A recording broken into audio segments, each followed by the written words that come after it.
शब्द समूहाऐवजी एक शब्द. वेदांश कोणत्याही प्रश्नाचे तात्काळ उत्तर देतो. बघा तुम्हाला इथे दिलं आहे अधोरेखित आणि अधोरेखित केलं याला कोणत्याही प्रश्नाचे तात्काळ उत्तर. काय अष्टपैलू, बुद्धिप्रामाण्यवादी, संशोधक, हजरजबाबी. काय नॉटेल कोणत्या प्रश्नाचे देतो म्हणजे अष्टपैलू असू शकतो.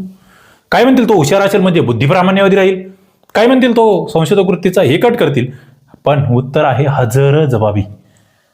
सगळ्या बाबींमध्ये परफेक्ट असलेला अष्टपैलू म्हणतो आपण, पण इथे उत्तर देण्याबाबतीत विचारलाय प्रश्न, दिलंय उत्तर. मग अष्टपैलू कशाला म्हणायचं? अनेक कला आणि गुण असलेला व्यक्ती त्याला म्हणायचं अष्टपैलू. बुद्धिप्रामाण्यवादी कोणाला म्हणायचा? बुद्धीला प्रथम स्थान देणारा, तर्कावर विश्वास ठेवणारा तो बुद्धिप्रामाण्यवादी. पुढे नवीन ज्ञान मिळवण्यासाठी शोध करणारा त्याला आम्ही संशोधक म्हणतोय. जो शौर्याने लढतोय तो पराक्रमी योद्धा आहे. पैसे जमवण्याची आवड ज्याला आहे तो धनसंग्रही आहे. चांगले बोलणारा, भाषणामध्ये पटाईत असणारा त्याला वक्तृत्ववान असं आपण म्हणतो आहे. ज्याला लेखनाची आवड आहे तो लेखक, लेखनप्रेमी. विज्ञान विषयामध्ये रस असलेला विज्ञानाभिमुख असं आपण त्याला म्हणूया. आणि विविध विषयामध्ये सखोल ज्ञान असलेला बहुज्ञ हा एक शब्द आहे. बरेच शब्द आहेत जे नवीन तुम्हाला माहित होत आहेत आणि माहित असावेत. तुम्हाला हे शॉर्ट व्हिडिओज आवडत असतील लाईक करत चला, शेअर करा, चॅनलला सबस्क्राईब करा.